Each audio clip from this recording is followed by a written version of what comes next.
Rain slicked the narrow streets of Cumberland, Maine when the call came in just before dawn on October 17, 2014. A woman's voice trembling, muffled, deliberate, told the 911 dispatcher, "There's blood everywhere. I think he's not breathing." The address belonged to the Radcliffe estate, an old stone house on the edge of Black Pond hidden behind groves of birch and pine. Locals called it the Mirror House because of how the lake reflected its long windows, its secrets. When officers arrived, the front door was ajar. A trail of blood led from the kitchen to the study where a man lay slumped across a leather armchair, his chest stained dark. Thomas Radcliffe, age 44, a noted defence attorney, dead from 2 clean knife wounds, one to the abdomen, one to the heart. His fiancée Eliza Maris stood barefoot on the porch, shaking uncontrollably. Her nightgown was soaked through with rain or something else. She repeated one thing over and over: "I locked the door last night. I swear to God I locked the door." Eliza had met Thomas 9 months earlier at a symposium on criminal psychology in Boston. She was a guest lecturer, bright, well-spoken, with a background in forensic linguistics and trauma therapy. He was the keynote speaker defending controversial acquittals. Their relationship moved quickly. Too quickly, according to friends of both. By spring, she'd moved into the house on Black Pond. By July, the engagement was public. But beneath the glow of candlelit dinner parties and lakeside photos, there were fractures. Her old college roommate Mia Lang told investigators Eliza had grown distant, secretive, like she was always preparing for something. Thomas, for his part, was more private than ever. His sister Abigail said he cancelled a family trip for security reasons and had installed a new security system, yet none of the cameras worked the night of the murder. The knife used was a Wüsthof classic taken from the kitchen block. No signs of forced entry, no fingerprints, no defensive wounds, just silence, and blood, and Eliza. At first the town whispered home invasion gone wrong. Then the rumours shifted. People remembered how Thomas had defended a man named Blaine Sutter, a former Marine accused of torturing 2 teenagers in 2009. The verdict was not guilty. The case was national news, and the threats that followed were real. Could it be revenge? But detectives had another theory, one that coiled slowly around Eliza Maris. They found her journal, a soft, leather-bound book she kept under the floorboards of her writing studio. Most of it was mundane therapy notes, dreams, odd phrases. But near the back, things got strange, obsessive. A page written entirely in red ink read, "There is no such thing as coincidence, only choreography." Beneath it a list of names, Radcliffe, Sutter, Lang, Whitcomb. The last name had a question mark beside it.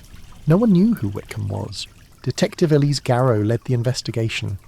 She'd worked homicide in Portland for 13 years, and once described Eliza Maris as the most unsettling witness I've ever interviewed, because she never tried to be innocent. In the first official interview, Eliza said calmly, "I heard a sound. I thought it was the wind.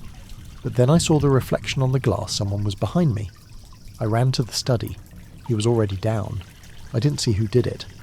But I know it wasn't me." Garrow noticed her hand was trembling, but not from fear, from restraint. Like someone trying not to shatter, she told the DA. A week later, Eliza was arrested and charged with second-degree murder. The trial began in March of 2016. The media called it the Ice Bride case. Prosecutors argued she had motive. Thomas was planning to end the engagement, and a new will unsigned excluded her entirely. There was circumstantial evidence, her prints on the knife handle, the journal entries, a deleted search history about how to stage a break-in. But Eliza had something else, a story. She claimed Thomas had grown paranoid in the last month of his life, obsessed with a man named Whitcomb, someone connected to the Sutter case. She testified that Thomas had confessed to covering up evidence in 2009, planting reasonable doubt where there had been none. "Thomas wasn't afraid of me," she said on the stand. "He was afraid of the truth." Her testimony sent ripples through the courtroom. The Sutter verdict had been buried sealed. If Thomas really had manipulated the outcome, the defence brought in Mia Lang, the roommate who admitted Eliza had shown her documents in January sealed court transcripts. But she hadn't believed them. The jury deliberated for 4 days. Then a verdict. Not guilty. The gallery gasped. Some in disbelief, others in awe. Eliza Maris walked free. But what happened next stunned everyone. 3 months later, she married Blaine Sutter, the man her fiancé had once defended. The same man accused of torturing 2 teenagers. The same man whose innocence had never sat well with the public. Eliza Maris, the grieving fiancé, the enigmatic survivor, stood beneath a blood-red maple tree in a private ceremony in Vermont, and married a man she had once called a shadow, at the edge of all my nightmares, What no one knew was that the night before the wedding, someone left a package outside Eliza's motel door. Inside was a single envelope. Inside the envelope a photograph. Black and white, grainy. 2 people standing over a third. The one on the floor was Thomas. The one holding the camera was Blaine. The photograph was small, blurry, but it was real. Eliza stared at it for a long time in the dim motel light, the floor groaning beneath her bare feet. Her wedding dress hung behind the door untouched. The silence in the room pressed in like fog. The image showed Thomas Radcliffe, her former fiancé, collapsed in the study chair, his white shirt soaked in blood. One man knelt beside him, face obscured. The other stood behind the camera's shadow, unmistakable in posture and build. It was Blaine Sutter. She traced the edge of the photo with her thumb almost absently. A cold knot tightened in her gut. She hadn't expected this. Not now. Not after everything she'd risked. The note that came with the photo said only, "You married him. You should know what he did. No return address, no fingerprints, no explanation." But she knew what it meant. Someone was watching, someone knew more. At the ceremony the next day, Eliza smiled for photos beneath the red maple, her hands trembling only once when Blaine kissed her cheek. The guests were few, mostly strangers. A woman from his gym, a man who said he worked construction with him years ago.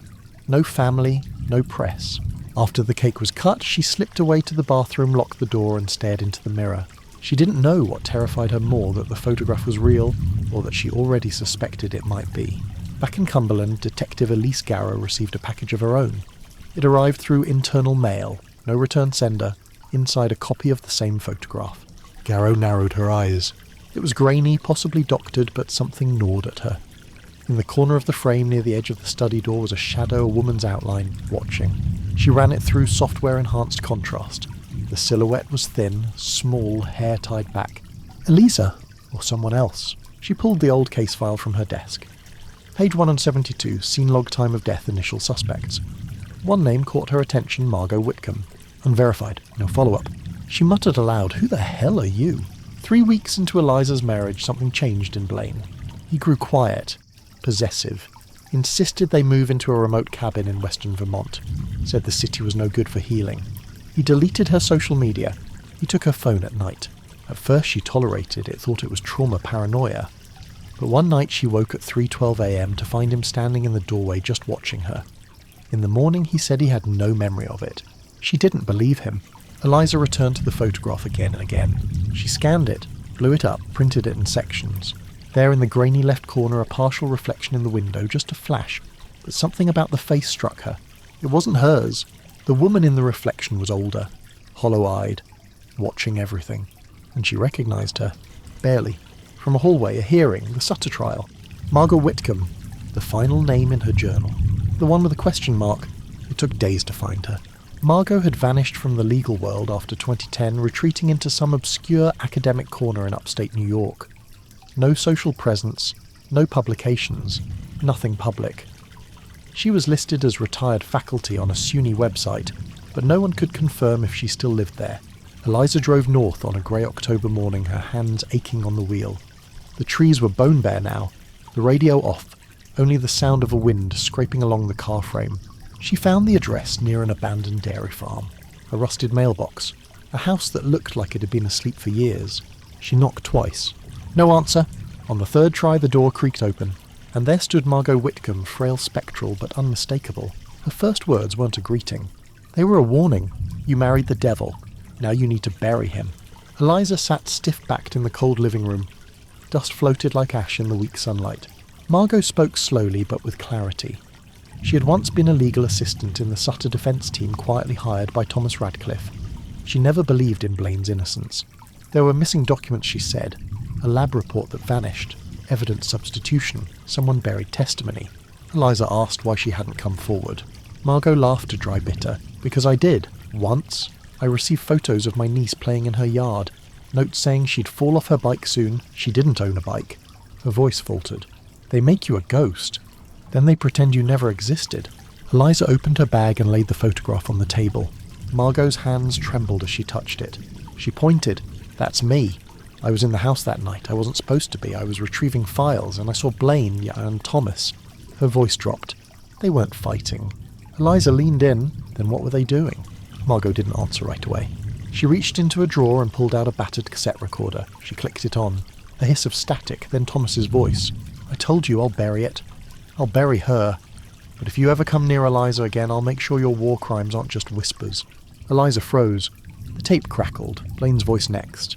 "You think she's yours to save. She's been mine since before she knew your name." Then a crash, shouts, and the sound of something wet. Margot clicked it off. "You didn't kill Thomas," she said. "At least not with a knife. It was something else." "What do you mean?" Eliza asked. Margot hesitated. Then she said quietly, "I think Blaine made him watch someone else die first." Outside, the wind picked up, the trees groaned like bones. Eliza gathered the photo, the tape her coat. Before she left, Margot said one more thing. "There's a name Thomas was afraid to say out loud. A fixer. Blaine's bloodhound." She wrote it on the back of a receipt, handed it to Eliza. The name was simple, clean. Monroe? Eliza didn't know it yet, but Monroe was already watching her, and had been for months. The name sat heavy in her palm, Monroe, written in trembling ink across the back of a faded receipt for kerosene and dry milk. The kind of purchase made by someone preparing for winter, or for hiding. Eliza drove back in silence, her eyes flicking to the rearview mirror every 10 minutes. The roads twisted through pine and ice. Somewhere behind the hills she imagined movement, a car without headlights, a presence without sound. Blaine didn't ask where she had gone. He rarely asked anything anymore. He simply knew. That night she hid the cassette tape inside the hollow leg of the old oak nightstand right beneath the brass knob. She placed a paperback novel over the drawer to make it appear untouched. Blaine slept easily, mouth slightly open, one hand curled toward her limp and possessive. The next morning she called Detective Garrow from a payphone in town. "Don't trace this, just listen," she whispered. "I have something, a tape and a name." Garrow's voice on the other end was tight, cautious. "Say it." Monroe. A silence. Not confusion, something deeper. Recognition. Then get somewhere safe. But it was already too late for that. Blaine found the receipt 2 days later. He didn't say a word. Instead he brought home a bouquet of lilies, pale, waxen, funeral-like. "Eliza," he murmured, "you're quiet lately." She forced a smile, just tired. "You don't lie well," he said, placing the flowers in a chipped glass vase. "But I've always liked that about you." That night she pretended to sleep. Listen to the floorboards creak under his weight. Listen to the lock on her suitcase click softly open. He didn't find the tape. But he would. She needed to move. Detective Garrow met her at a gas station off I-95. A freezing wind whipped across the asphalt, carrying the scent of oil and pine. "You're being followed," Garrow said flatly. "Your motel's been under watch. The cabin too." Eliza pulled the cassette from her coat pocket, wrapped in old receipts and tissue. "This changes everything," she said. Garrow took it, her eyes sharp. "If it's real, it's real." Garrow tucked the tape into an inside pocket. "You need to disappear for a while." Eliza scoffed. "He'll find me. He always does." "No," Garrow said. "Monroe finds people. Blaine just lets him." That night, Garrow listened to the full recording in her car parked outside a 24-hour laundromat in Portland. The sound was faint but unmistakable. Voices dragging sounds, a whispering argument. And then near the end, another voice. Deep, composed. "I clean up loose ends, Mr. Radcliffe. That's all I do." The name was never spoken, but the implication was clear. Garrow wrote one word in a notebook, contractor. Then she called an old contact in the bureau. "I need a file. Black Seal. Name's Monroe. No first name. Possibly ex-military. Possibly freelance." The voice on the other end grew quiet. "Then you don't want that file, Elise." She closed her eyes. "I already have it." Meanwhile, Eliza checked into a women's shelter in Bangor under the name Lillian Hart. She cut her hair short, dyed it a muted chestnut. Wore glasses she didn't need.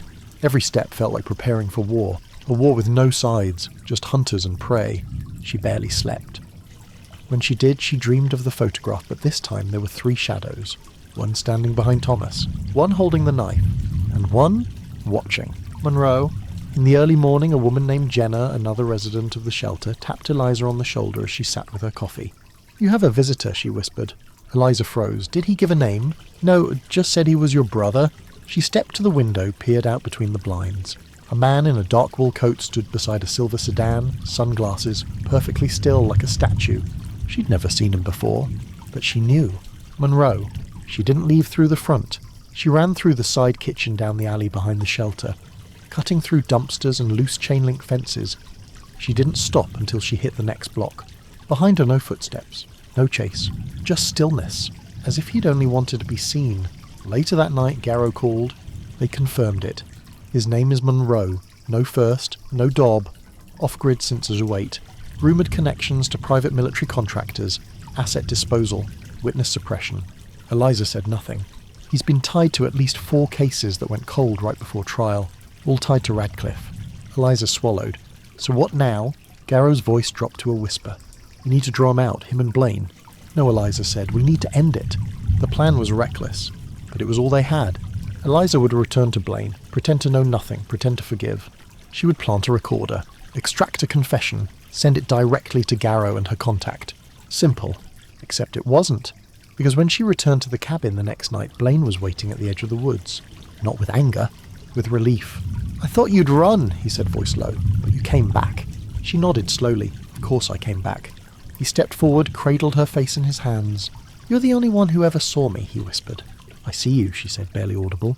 Then his face changed, and he asked almost gently, did you give her the tape? She froze. Blaine's smile never wavered. Behind him, Monroe stepped into the clearing, his coat catching the wind like a shroud. He said nothing. He didn't need to, because Eliza understood in that terrible instant. They had never lost her. They had let her run. Eliza's breath caught in her throat. Monroe's silhouette loomed like a tombstone behind Blaine, unmoving, unreadable. The man was a ghost wrapped in wool. No eyes behind the sunglasses, no soul behind the stillness. She felt time split in two the moment before she turned around and the one after. Blaine stepped closer. His voice was soft, deceptive.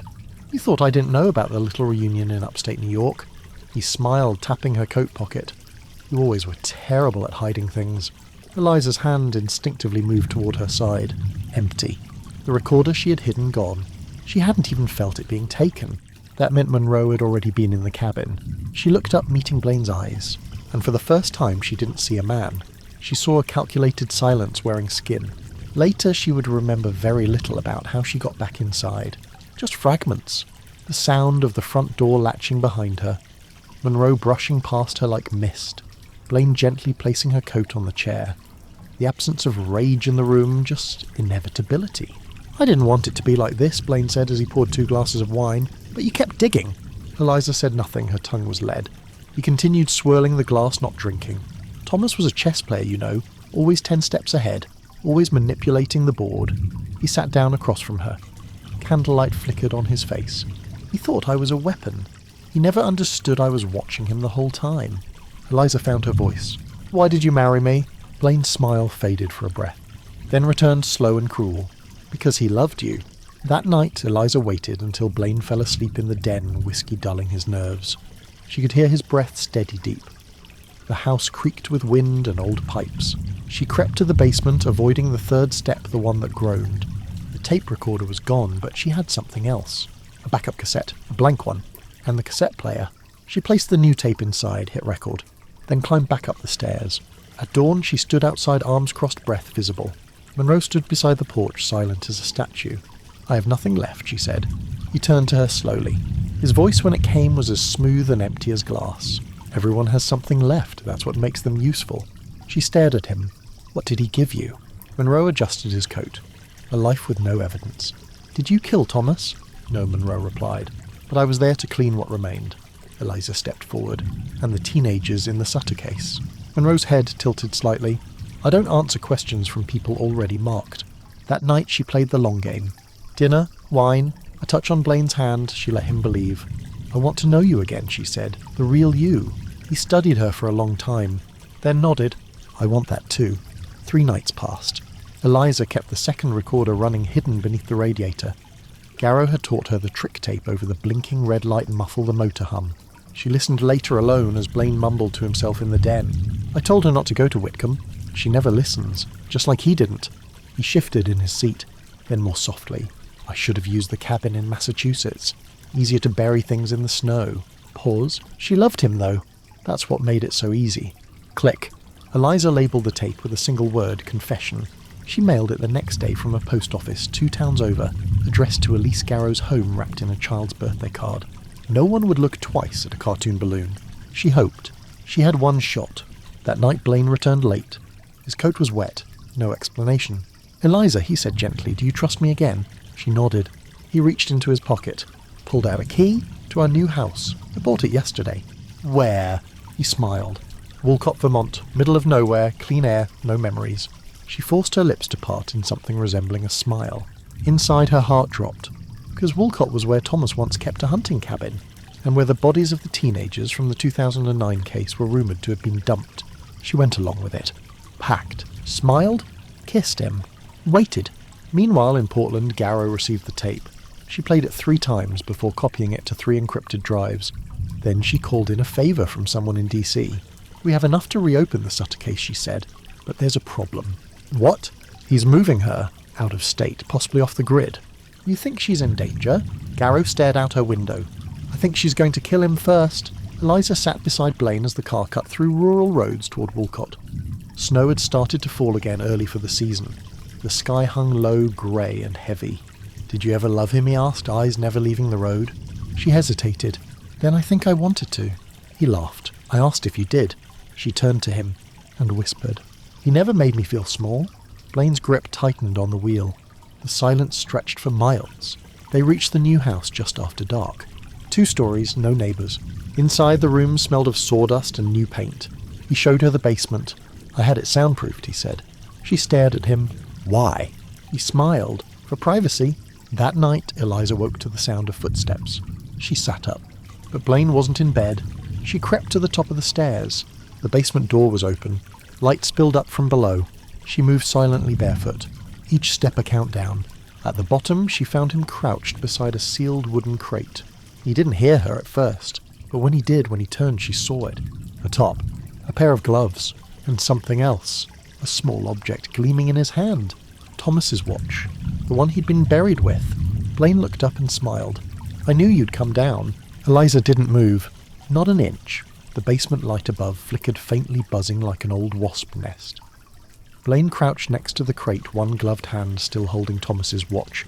Silver cracked glass face-stained strap. The one she'd seen on his wrist the day before he died.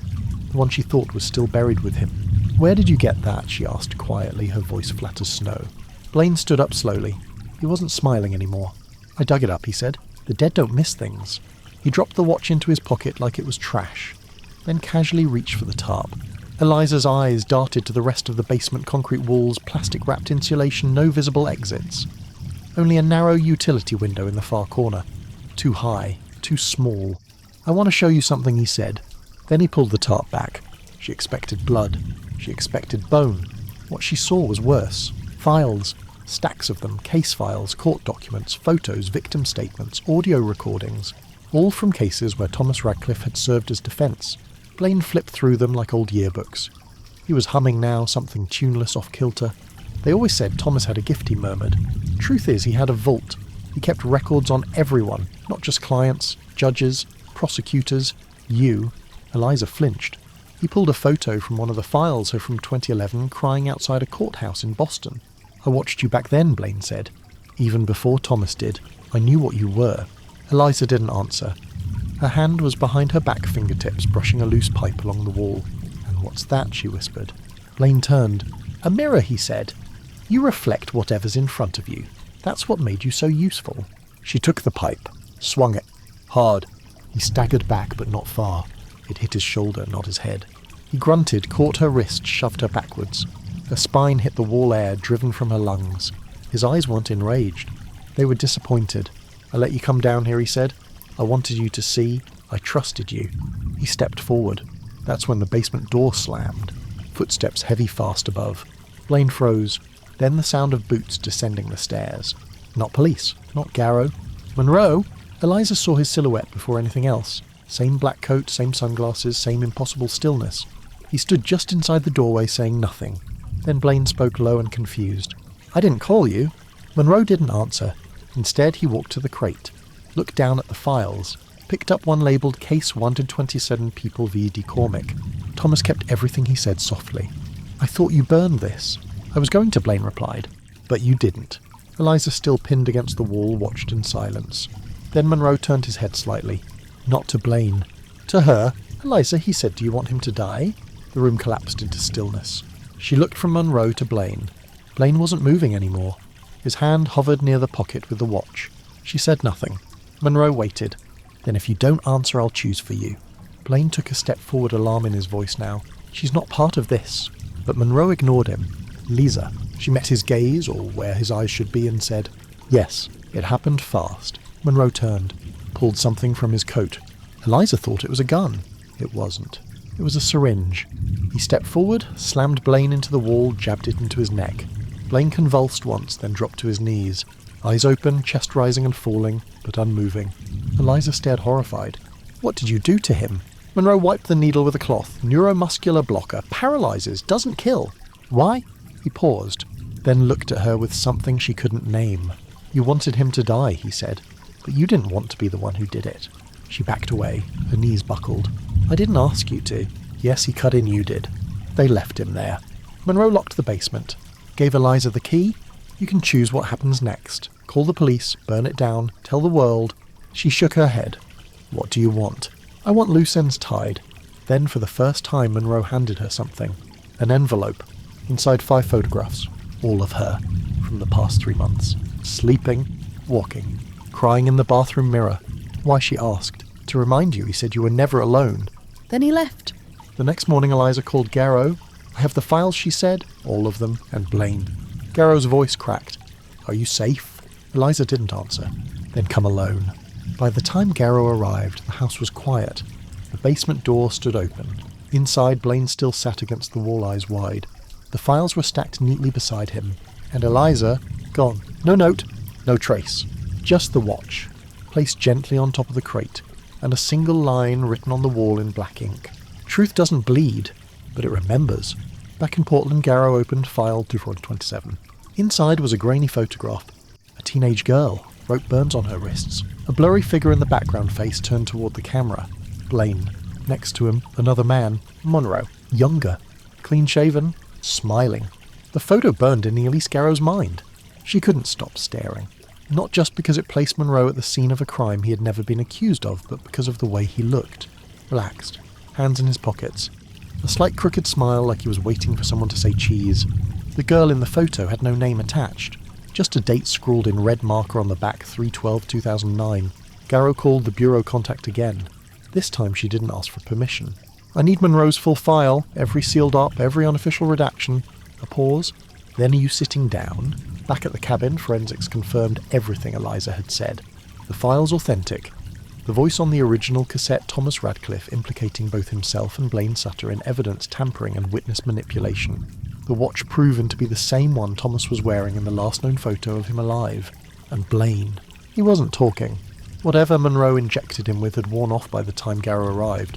But Blaine remained silent. No lawyer, no plea. Just silence. As if he were waiting for something. Or someone.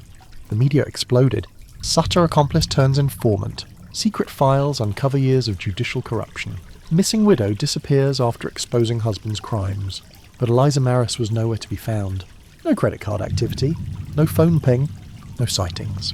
She had disappeared with the grace of someone trained to vanish. But Garrow knew better. Eliza hadn't run. She had retreated. Garrow's phone buzzed. "A restricted number," she answered. No voice at first, only breath. Then finally, Elise. It was Eliza. She sounded older, weathered, as if every word had to push through layers of ash. "I have more," she said. "Where are you?"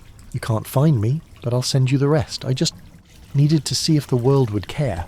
Garrow closed her eyes. "We do." There was a long silence. Then Eliza asked something unexpected. "Did you find the girl?" That night, Garrow combed through file 127. A name finally surfaced buried in a probation report from 2010. Cassidy M. Rowan, age 17, missing, never found. She had been the key witness in a case tied to a local gang leader, and reportedly recanted her statement before the trial. Except she never recanted. She disappeared. The last person she spoke to, Thomas Radcliffe. The last case Thomas worked before the Sutter trial, Rowan. In an off-site records facility in Augusta, Garrow pulled Cassidy's intake file. Inside was a letter handwritten taped to the back of the final page, dated 2 weeks before she vanished. It read, "If anything happens to me, tell Eliza Maris. She knows what he is. She just hasn't remembered yet." Garrow reread it 3 times. Cassidy had known Eliza, and Eliza had forgotten, or been made to forget. She called Eliza again. This time she picked up immediately. "I found the letter," Garrow said. There was a pause. Then Eliza exhaled. "I didn't want to remember her. I didn't want to remember that version of myself. You knew her." "I counselled her," Eliza said, voice barely audible. In 2008, she was scared of someone named Monroe, said he followed her home from school. At first, I didn't believe her. Garrow listened. She said Monroe wasn't a person, he was a place, a room without windows, a feeling. Did you report it? I did, Eliza said. To Thomas. Garrow's stomach dropped. And what did he do? Eliza's voice cracked. He assigned Cassidy's case to Blaine Sutter. Garrow pieced it together. Cassidy had been marked, isolated, then disappeared. And Eliza, she'd been manipulated, brought into Thomas's circle, made to feel useful, protected. Until she forgot the girl who'd begged for help. Until the girl became just another closed file, another buried name. Monroe hadn't just erased victims. He'd erased memory. Eliza hadn't married a monster. She'd been groomed to protect one. Back at the precinct, Garrow opened a new file. Across the top she wrote in black marker, Operation Mirror. Inside she compiled the original photograph, the audio confession, Cassidy's intake letter, Blaine's silence, Eliza's final call. Then at the bottom a sticky note with 3 names. Thomas Radcliffe deceased, Blaine Sutter in custody, Monroe unknown status. The next day Garrow received a package at her home. No return address. Inside a small wooden box wrapped in gauze. She opened it carefully. Inside was a single cassette tape, labelled in black ink. Cassidy. She placed it in a player. Pressed play. The tape hissed for 10 seconds. Then a girl's voice, shaky but defiant. My name is Cassidy Rowan. If you're hearing this, it means I'm dead. Or I don't exist anymore. But someone has to know. Someone has to remember. He wears a suit. His name isn't real. He talks in numbers. He told me I could vanish and no one would notice. He said Eliza already forgot me, but she didn't. She can't. Because I gave her something before I left. The tape stopped. End of reel. Garrow sat back. Heart pounding. Eyes stinging. Because Cassidy had left something behind. Not just the tape, but a trigger, a memory, a seed. And if Eliza had remembered now, that meant she was already on the move again. Not running, hunting. Eliza sat alone in a motel room off Route 27, the kind of place that smelled like damp carpet and old bleach, where nothing felt alive but the flies. Her hands trembled slightly as she unfolded the photo of Cassidy Rowan. The girl's eyes stared back, raw, defiant, almost older than her years. But it wasn't just the photo. It was the note Cassidy had slipped into her coat pocket in 2008. Eliza had found it again, folded into the liner of her old field journal. The ink had bled with time, but the words were still visible. Don't forget what silence sounds like. Don't forget the room. She'd spent years trying not to remember. The missing sessions. The nights Thomas asked her to pull back on a case. And the clinic where she'd once worked that was suddenly shut down, record-scrubbed patients reassigned. That clinic was in Andover, Vermont. And that room. It wasn't metaphor. It was real. She drove all night. Fog pressed against the windshield like breath. Her mind spun with broken flashes, Cassidy screaming in group therapy, her fingers twitching. Monroe standing in the hallway outside the observation window coat, pressed tight to his body like a second skin. The room had no name, but Cassidy had called it the mirror room, because everything inside reflected what you were afraid to see. At dawn, Eliza reached the old clinic. It was boarded up now, hidden beneath decades of brush and rot. The parking lot was cracked. Ivy devoured the sign. She walked through a broken side door into the skeleton of her past. Every room echoed, but the hallway she remembered, that long, sterile stretch, remained unchanged. Lights shattered. Floor tiles peeled back like dead skin. At the end, the door with no handle. She pressed her hand flat against it. It opened. The room inside was empty, except for one chair, one mirror, and a camera mount on the ceiling. Eliza stepped inside, closed the door behind her. There was no sound, no wind, no hum of machines. Just that unbearable silence Cassidy had warned her about. She sat, waited, and remembered. Cassidy had begged her to listen that last week. Said she was being watched. Said someone had taken photos of her inside the therapy room. Said she had heard Monroe talking about transcripts and compliance thresholds. Eliza had dismissed it, called it trauma. But now, she knew better. The mirror room hadn't been therapeutic. It had been a test. She stood up and moved to the mirror, tapped along the edges. Nothing. Then she saw it, a hairline seam near the bottom where a panel could be slid free. She pried it loose. Behind it, a stack of old tape reels, labelled in code, dates, times, and initials. CRMTS. Cassidy Rowan, Eliza Maris, Thomas Sutter. She stared at the EM reels in horror. They had recorded her too. Later, in a small cafe 2 towns over, Eliza mailed one of the tapes, the one labelled CR Final, to Elise Garrow. She enclosed a note. "This is the seed.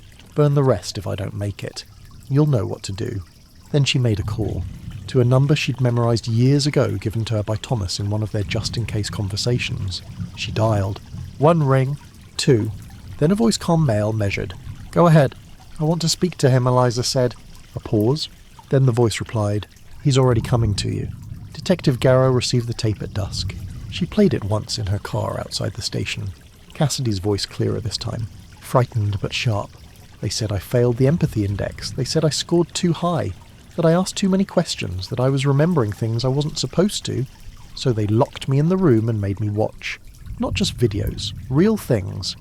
Monroe said it would make me strong. He said it was training. But I think he's been trained too, by someone else. I think there's someone above him." Then Cassidy whispered, "He calls him the Architect." Garrow slammed the pause button. The Architect. A name that had surfaced twice in obscure files tied to Black Ops projects, one redacted, the other destroyed in transit. Garrow picked up her phone, dialed Eliza. No answer. Back in Andover, Eliza sat in the cold in her parked car, the mirror room behind her like a scar in the rearview mirror. And then she saw him, stepping through the tree line. No coat, no glasses. Monroe. Different now. Older, paler, but still hollow in the eyes. He opened her passenger door and slid in like they'd planned it together. "Eliza," he said without emotion. "I found the tapes," she replied. "I know." She stared at him. "Was it you in the room with Cassidy?" He didn't look at her. "She was a variable, like you." Eliza clenched the steering wheel. "And what am I now?" Monroe looked at her finally. A survivor. Dangerous and unnecessary. He reached into his coat. But this time not for a syringe. Not for a weapon. For a letter. Sealed in red wax, marked with a symbol she'd seen once in a folder Thomas kept hidden in his study. The Architect's mark. Monroe set the letter on the dashboard. "I'm not your enemy anymore," he said. "I'm just the opening act." Then almost gently he added, "They're coming for you, and I'm here to help you disappear before they do." Eliza stared at the envelope. The wax shimmered like blood. She didn't speak, because behind Monroe's words something clicked into place. This had never been about Cassidy, or Thomas, or Blaine. This had always been about her, and someone out there had built her for something she never asked to be. Now the Architect wanted her back. The wax seal cracked like dry bone. Eliza unfolded the letter slowly, her fingers trembling as if the paper itself pulsed with intent. The inside bore no greeting, no signature, just a single line in immaculate mechanical script. "You have exceeded your design, return or be reclaimed." That was all. No explanation. No address. Just implication, heavy, suffocating. She looked up at Monroe, who stared straight ahead, hands folded in his lap. "What am I?" she asked quietly. He didn't answer right away. Then the same thing I was, a product. They drove in silence through the mist-drenched hills of southern Vermont, following no marked path, the world thinning with every mile. Monroe guided them through logging roads, past rusted gates and old ranger cabins, until they reached a bunker dug into the earth like a sealed wound. "He killed the headlights," turned to her. "They trained 50 of us," he said. "Only 7 made it to the field. I was subject 19, you were 43. Eliza's chest hollowed. "No," she whispered. "That's not Thomas found me. I was a therapist. I had a career." "You had a past," Monroe corrected. "One they gave you. One they erased from someone else." Inside the bunker, dust hung in the air like ashfall.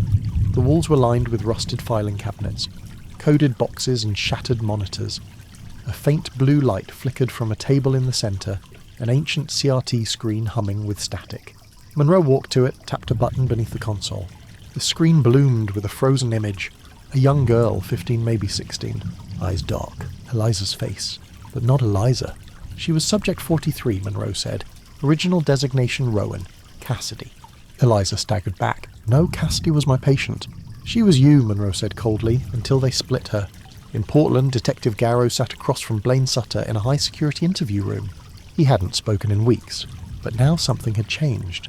His wrists were shackled, his eyes bloodshot, but he met her gaze and said 3 words. "You found her." Garrow leaned forward. "Found who?" "Eliza," he said, voice cracking. "Cassidy. Whatever she is now." "What is she?" Blaine shook his head slowly. A rewrite. A test. They used her mind like a template, layered memories over trauma, erased the fractures, then dropped her into Thomas's orbit to see if she could be controlled. Garrow's hands went cold. "Who are they?" Blaine smiled, not with joy, but with surrender. The architect, he doesn't build buildings, he builds people. Back in the bunker, Eliza dropped to her knees. It can't be, she whispered. I remember my parents, my childhood, the dog I had, all of it. Implants, Monroe said softly, neural overlays, emotional anchors. That's how they do it. It's not just brainwashing, it's emotional cartography. They give you landmarks so you never question the map. She shook her head. No, you're lying. Monroe walked to a locked cabinet, retrieved a box labelled S43, calibration. Inside a photo, a therapy room, the mirror room, and two girls side by side. One was Cassidy Rowan. The other was her, younger, expression vacant. They didn't split her, Monroe said. They cloned her mind. Eliza threw up outside the bunker. The sky above had gone moonless. Even the wind seemed dead. When she returned, Monroe stood near the doorway watching her silently. She wiped her mouth. So what do they want now? He hesitated. Then they want the seed. Eliza looked up. The what? Cassidy's mind was the only one that resisted full programming. Even fractured, she retained access to preconditioning memory. That's why they needed you. You were the clean version. But if you ever remembered... He trailed off. They'd lose control. She nodded slowly. And now that I remember, they want to destroy the evidence, he said, which is you. Detective Garrow received an untraceable text message at 3:07 a.m. The seed has awakened. Pull the root. It was unsigned. But she recognized the phrasing, the code the FBI used in old behavioral conditioning programs. She forwarded it to her bureau contact. 30 seconds later, her phone rang. A hushed voice on the other end. Elise, you're being watched. Your house. Your car. You need to leave. Where? Eliza's coming to you. Bring her in. It's the only way to protect her. Garrow's throat went dry. She's alive. She's more than alive, the voice replied. She's proof. Monroe and Eliza drove through the night. No radio, no lights. Just the rumble of the engine and the dull weight of memory reassembling itself inside her. Cassidy. The experiments. The disappearing girls. The conversations with Thomas Radcliffe calculated, rehearsed. And the sense always of being watched from within. They stopped outside a self-storage lot on the edge of Portland. Unit 14. Eliza typed in the access code without even asking. Her fingers moved before her thoughts did. Inside the unit was a steel case marked Arch Sneo. She opened it. Inside. A full backup of the mirror room's recordings. Surveillance logs. An unredacted transcript labelled Phase 2 Eliza Maris Integration Sequence. And a photo of her, standing next to Monroe, smiling. Monroe stepped back into the shadows. This is where I leave, he said. Why, she asked. I was a builder, he murmured. You're the bomb. Then he was gone. Eliza drove alone to the one place left that still felt real, Elise Garrow's house. It was nearly dawn. Mist clung to the trees. Garrow opened the door with no words. Eliza stepped inside, dropped the steel case on the table. It's all here, she said. Everything. Who I was. Who they made me. Garrow stared at her eyes, rimmed with disbelief and awe. Why now, she asked. Eliza's voice cracked. Because they're coming. Then she looked toward the window and saw headlights in the trees. Dozens of them, moving slowly, surrounding the house. The headlights glowed through the trees like predatory eyes. They multiplied dozens, maybe more slowly, encircling Elise Garrow's house. Inside, the two women stood frozen, the weight of the moment suffocating the room. Eliza Garrow whispered, gripping the steel case tighter. They found us. Eliza nodded, face pale, jaw clenched. They want the files, the recordings. They want to erase everything. The first sound came a low, steady thump on the front door. Eliza's heart hammered in her chest. They're here. Outside, the perimeter tightened. Men in dark gear faces obscured by masks advanced silently but purposefully. No sirens, no warnings, just the cold, calculated inevitability of a hunter closing in on prey. Inside, Garrow checked her phone, no signal. Eliza, do you have a plan? Eliza's eyes scanned the room, landing on the fireplace. We burn it, she said. All of it. The files, the tapes, everything. Garrow hesitated. You want to destroy the evidence? Eliza's safety is more important than the case, Garrow replied. If they want her, they'll come in. The pounding intensified. Eliza moved swiftly to the steel case, fingers trembling as she pulled out the tapes, the transcripts. She stacked them neatly on the hearth. Whatever happens, she said, voice steady but fierce, the truth stays alive. She grabbed a match, flicked it to life, and set the pile aflame. The paper curled blackened smoke, curling in ghostly fingers toward the ceiling. A sudden crash front door splintered inward. The masked figures poured in, but Garrow and Eliza were ready. Using the chaos, Eliza darted to a back door, Garrow close behind. They ran through the trees, hearts racing, lungs burning. Behind them, voices shouted orders. Monroe's silhouette appeared in the shadows, blocking their path. "Go," he whispered urgently. Without hesitation, he engaged the approaching men, his movements precise and brutal. Eliza and Garrow slipped past. They ran until the trees thinned and the first rays of dawn pierced the sky. Eliza collapsed onto a bench outside a small diner, the weight of everything crashing down. Garrow sat beside her, pulling out her phone now with a faint signal. "They'll regroup," Garrow said grimly. "But we have time now." Eliza's voice cracked. "They don't just want me dead, they want the whole story buried." Garrow looked at her sharply. "What story?" Eliza took a shaky breath. "It's not just about the Sutter case or Thomas Radcliffe's secrets. The architect, whoever he is, built this entire operation. They created us, controlled, us erased memories. I'm the last seed, the one who remembers." She paused. "And they're terrified." Garrow nodded slowly. "Then we make sure they never silence you." Days later, in a secure location, Garrow arranged for the release of Eliza's story. The files, the tapes, the confessions leaked anonymously to trusted journalists. The public outcry was immediate. The government launched investigations. Monroe, last seen fighting alone in the woods, vanished again, his loyalty forever ambiguous. Eliza sat quietly in a park, the wind-teasing strands of her hair. A child played nearby, laughter ringing clear. For the first time in years, she allowed herself to breathe. Justice was no longer just a word. It was a path forward, and she was walking it step by step. If this story gripped you, please share your thoughts in the comments below, subscribe for more chilling true crime tales, and share this with someone who loves a story that refuses to let go. The sky was a cold, pale blue, the kind of morning that feels too fragile to hold secrets. Yet in Cumberland, the past lingered like fog that refused to lift. Eliza stood at the edge of Black Pond, the mirror house reflecting softly on the water's surface. The place where it had all begun, and where it had almost ended. She had returned, not as the frightened woman who had fled into shadows, but as someone who had reclaimed herself. Detective Elise Garrow approached slowly, her steps muffled by the frost-kissed grass. "Eliza," she said quietly, "it's over. Blaine's trial ended last week. The evidence you helped uncover made all the difference." Eliza nodded. "He's finally where he belongs." Garrow looked toward the house, and Monroe. Eliza's lips curved into a faint knowing smile. "He's still out there, but he's no longer a ghost hunting me. Now I hunt the ghosts." They walked inside together. The study was quiet, dust motes dancing in the slanting light. The chair where Thomas had died was empty. Eliza touched the worn leather armrest gently. "For years I believed I married a killer, a monster." She paused. "But the truth was more terrifying. I married a man trapped in a war he never asked for." Her voice caught. "And I married a lie." Garrow watched her. "You're free now." Eliza shook her head. "Free isn't a place, it's a choice." She took a deep breath. The choice to remember, to fight, to heal. Outside, the maple's red leaves shimmered in the afternoon sun.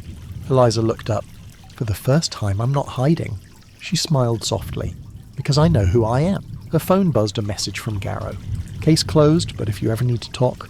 Eliza typed back, "Thank you for everything." As she turned toward the pond, a new chapter waiting on the horizon, Eliza whispered, "This is only the beginning.